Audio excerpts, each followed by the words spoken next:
नमस्कार MN news को स्वागत। आज आम आसीचु समस्त सांबादिक भाई मयूरभंज जिलापाल कार्यालय सम्मुख में एकत्रित होती तेज कौन पाई आसर उद्देश्य कौन एवं से विषय बुझा ये जड़े सांबादिक भाई अच्छा तेरे भाई नमस्कार। नमस्कार। आज आप कहीं एकत्रित होती जिलापाल कार्यालय सामने देखो सांबादिक सुरक्षा नहीं सांबादिक दाबी के नहीं गहर भाव उत्कल सामाजिक संघ सारा राज्य में दाबी कर आम दाबी कर सांबादिक को सुरक्षा आईन हो सांबादिक स्वास्थ्य विभाग को संप्रसारण करा सांबादिक को जो क्षतिपूरण अनुकंपा राशि दिया 10 लाख टका वृद्धि कर विभिन्न दाबी आम 6 दफा दाबी दाबी करें वर्ष वर्ष वर्ष धरी आंदोलन कर जानी खुशी हे ठीक 2 वर्ष तले जिते आम सारा राज्य सब सांबादिक भाई मैंने विधानसभा एकजुट होती से विक्षोभ प्रदर्शन करूँ से तत्कालीन विधायक तथा वर्तमान आम प्रिय मुख्यमंत्री जो मोहन चरण माझी अच्छा से पशु देखते बीजेपी सरकार आसला माने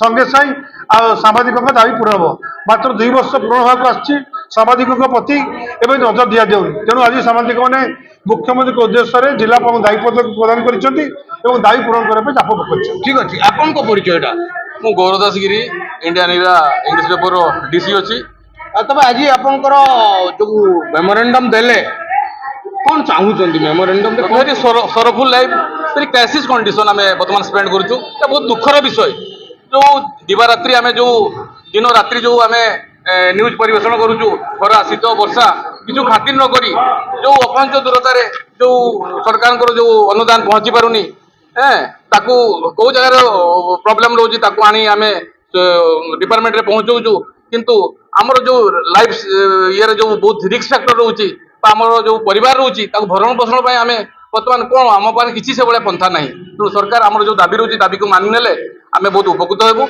एति आम दाबी रोची। ठीक अच्छे आउ जड़े भाई अच्छे भाई आज ये दुखद घटना जो घटी सांबादिकता प्रति जो अवहेला विषय आप कौन सांबादिक माने दीर्घ दिन धरी ओडिशा रे दाबी करी आछंती जदियो पड़ोसी राज्य मानकरे सांबादिक सुरक्षा आईन पास हो सारी किंतु ओडिशा रे दीर्घ दिन धरी पास हो पारु नाही यह आमर सिस्टम रो गोटे लाकुना कहले चले जदि यही सरकार सठिक मनोवृत्ति जो प्रतिश्रुति देते मोहन माझी से समय रे जदि से प्रतिश्रुति को बजाय रखिबे एवं 2 वर्ष होगा बसिलानी सरकार तेणु सांबादिक सुरक्षा आईन को पास करेंगे ता सहित सांबादिक मानकर पेंशन व्यवस्था तथा जो बीमा राशि वृद्धि नहीं दाबी रही 5 दफा दाबी 6 दफा दाबी तार पूरण करने दाबी रही आज उत्कल सांबादिक संघ पक्षर यह दाबी को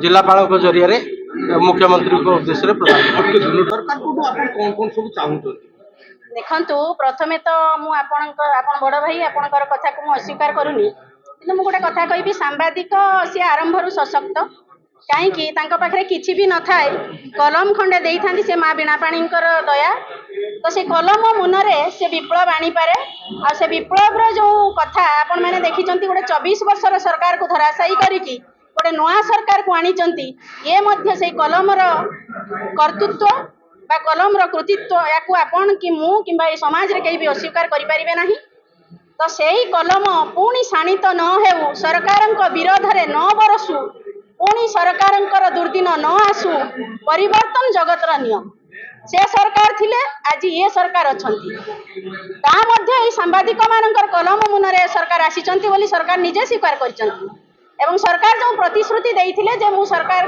गठन कला परे प्रथम कर्तव्य मोर रहिबो सांबादिक मानकर सुरक्षा एवं सांबादिक मानकर विभिन्न कथा को दृष्टि रे रखिकी मु मोर सांबादिक मानकर दाबी को पूरण करिबी किंतु समय चक्र रे सरकार बदलिले किंतु सुखरे रही सरकार सांबादिक को भूली गले आज 2 वर्ष बीतवा को जाउची नुआ सरकार को लोकंक सरकार को किंतु सांबादिक बाध्य होइकि आज राजरास्ता ओह्लैचंती निजर दाबी उपस्थापन करबा तेणु मु कहबी जे कलम तू नीरवी जाइनु तू हजी जाइनु तू भूली जाइनु तोर कर्तव्य कलम तू काली थिलु आज भी अच्छु आगामी दिन रे थिबु किंतु समय तते नीरवे देइछि पुणी सही समय तते जागृत करिवो हुए तो सरकार पुणी ओडिसा रे परिवर्तन हेबो। जय जगन्नाथ। नमस्कार आपनकर प्रथम परिचयटा ମୁଁ ସବ୍ୟରଞ୍ଜନ ପଟ୍ଟନାୟକ ଉତ୍କଳ ସାମ୍ବାଦିକ ମୟୂରଭଞ୍ଜ ଜିଲ୍ଲା ଶାଖା ସଭାପତି। ତେବେ ସାମ୍ବାଦିକ ମାନେ ସମସ୍ତଙ୍କର ବାଇଟ୍ ନିଅନ୍ତି, ଆଜି ଗୋଟେ ବଡ ସୌଭାଗ୍ୟ ଯେ ଆମେ ଆପଣଙ୍କର ବାଇଟ୍ ନେଉଛୁ। ଯାହା ବି ହଉ ଯେ ଆଜି ଆପଣ କାହିଁକି ଏଠି ଗୋଟେ ଗଣଧାରଣା ଦେଇଛନ୍ତି? ଦେଖନ୍ତୁ, ବର୍ଷ ତମାମ ସାମ୍ବାଦିକ ମାନେ ବିଭିନ୍ନ ସମୟରେ ସରକାର ଓ ସାଧାରଣ ଲୋକଙ୍କ ଦାବି ଉପସ୍ଥାପନ କରୁଛନ୍ତି ଏବଂ ଲୋକଙ୍କର ସ୍ୱର ପାଲଟିଛନ୍ତି ସାମ୍ବାଦିକ ମାନେ। ଏବେ ସାରା ରାଜ୍ୟରେ ପେନସନ ଯୋଜନା ଲାଗୁ ହେଇଥିଲା ବେଳେ ଆମ ରାଜ୍ୟରେ ପେନସନ ଲାଗୁ ହେଇନାହିଁ। ତେଣୁ ଆମେ ଚାହୁଁଛୁ ଆମ ସମସ୍ତ ସାମ୍ବାଦିକ ମାନଙ୍କୁ, ସ୍ୱୀକୃତିପ୍ରାପ୍ତ ସାମ୍ବାଦିକ ମାନଙ୍କୁ ପେନସନ ଦିଆଯାଉ ଏବଂ ସାମ୍ବାଦିକ ପାଇଁ ସୁରକ୍ଷା ଆଇନ ପ୍ରଣୟନ ହଉ ଏବଂ ସାମ୍ବାଦିକ ପାଇଁ ଯେଉଁ ଅନୁକମ୍ପା ରାଶି ଅଛି ତାକୁ 10 ଲକ୍ଷ ଟଙ୍କା ବୃଦ୍ଧି କରାଯାଉ ଏବଂ ସବୁ ସ୍ୱାସ୍ଥ୍ୟ ବୀମା ଯୋଉଛନ୍ତି ତାହା ମଧ୍ୟ 10 ଲକ୍ଷ ଟଙ୍କା ବୃଦ୍ଧି କରାଯାଉ। ଏପରି ବିଭିନ୍ନ ଦାବିରେ ଆମେ ବାରମ୍ବାର ସରକାରଙ୍କ ଠାରେ ଦାବି ଉପସ୍ଥାପନ କରୁଛୁ। ଏହି ପରିପ୍ରେକ୍ଷୀରେ ଆଜି ସାରା ରାଜ୍ୟରେ ଉତ୍କଳ ସାମ୍ବାଦିକ ସଂଘ ପକ୍ଷରୁ ଜିଲ୍ଲାପାଳଙ୍କ ମାଧ୍ୟମରେ ମୁଖ୍ୟମନ୍ତ୍ରୀ ଦାୟୀପତ୍ର ପ୍ରଦାନ କରାଯାଇଛି ଏବଂ ଏହି ଦାବି ନେଇ ସବୁ ସାମ୍ବାଦିକ ଏକଜୁଟ ହେଇ ଆଜି ସଭା ଉତ୍ତୋଳନ କରୁଛନ୍ତି ଏବଂ ଏହାର ପ୍ରତିବାଦରେ ମଧ୍ୟ ଆମେ 1 ତାରିଖ ଦିନ ସବୁ ସାମ୍ବାଦିକ ମାନେ କଳା ବ୍ୟାଚ୍ ପିନ୍ଧି ପ୍ରତିବାଦ କରିବୁ। ହେଲା ଯେ ଆପଣ ପଚାରିବେ ଆପଣଙ୍କ ପରିଚୟଟା? ନମସ୍କାର, ଜୟ ଜଗନ୍ନାଥ। ମୁଁ ପ୍ରତିମା ବାରିକ, ଜିଲ୍ଲା ସାମ୍ବାଦିକ, Odisha Bhaskar, Odia daily news paper. ତେବେ ଆଜି ଯୋଉ ଆପଣ ଗଣଧାରଣା ଦେଇଛନ୍ତି ଏହାର ଯାଥାର୍ଥ୍ୟ କ'ଣ? ଦେଖନ୍ତୁ, ବହୁତ ମାନେ ଦୁଃଖ ପରିତାପର ବିଷୟ। ଏହି ସାମ୍ବାଦିକ ମାନେ ସମସ୍ତେ ଜାଣନ୍ତି ସମଗ୍ର ଭାରତବର୍ଷରେ ଯେତେବେଳେ ସରକାର ତାଙ୍କର ଯେଉଁ ପରିବର୍ତ୍ତନ ହେଇଛି ସେଠି ସାମ୍ବାଦିକ ମାନଙ୍କର ଭୂମିକା ହିଁ ମୁଖ୍ୟ। ସରକାରକୁ ପରିବର୍ତ୍ତନ ଏହି ଉଦ୍ଦେଶ୍ୟରେ କରାଯାଇଥିଲା, ହୁଏତ ସେ ସରକାର ଆମମାନଙ୍କର କଥା ଶୁଣୁନଥିଲେ। ଓଡ଼ିଶାରେ 24 ବର୍ଷର ଗୋଟେ ଷ୍ଟାବୁଲ ଗଭର୍ଣ୍ଣମେଣ୍ଟ ଥିଲା ଯିଏକି ମାନେ ସାମ୍ବାଦିକଙ୍କ ବାବଦରେ ଚିନ୍ତା କରିପାରିନଥିଲେ। ତେଣୁ ସାମ୍ବାଦିକ ମାନଙ୍କର ପ୍ରଚେଷ୍ଟା, ଲୋକଙ୍କର ଚେଷ୍ଟାରେ ଏ ସରକାର ପରିବର୍ତ୍ତନ ହେଲେ। ଦୀର୍ଘ 24 ବର୍ଷ ପରେ ନୂଆ ସରକାର ବିଜେପି ସରକାର ଆସିଲେ ଏବଂ ମୁଖ୍ୟମନ୍ତ୍ରୀ ସେ ସମୟରେ ପ୍ରତିଶ୍ରୁତି ମଧ୍ୟ ଦେଇଥିଲେ ଯେ ମୁଁ ସରକାରକୁ ଆସିବାର 6 ମାସ ମଧ୍ୟରେ ସାମ୍ବାଦିକ ମାନଙ୍କର ସମସ୍ତ ଦାବି ଏବଂ ସୁରକ୍ଷା କଥାକୁ ଚିନ୍ତା କରିବି। ଦୁଃଖ ପରିତାପର ବିଷୟ, ଆଜି ସରକାରଙ୍କୁ 2 ବର୍ଷ ପୁରିଲାଣି, ସାମ୍ବାଦିକ ଯେଉଁଠି ଥିଲେ ସେଇଠି ଅଛନ୍ତି।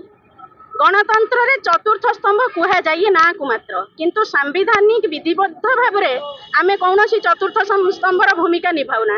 ଟେକି ଦେଇକି ସରକାର ତାଙ୍କର କାମ ବାହାର କରିନିଅନ୍ତି ଆଉ ସରକାର ସତ୍ତାକୁ ଆସିଲା ପରେ ପୁଣି ସାମ୍ବାଦିକ ମାନଙ୍କୁ ଭୁଲି ଯାଆନ୍ତି। ଇଏ ଭାରି ଦୁଃଖ ଆଉ ଦୁର୍ଭାଗ୍ୟର କଥା।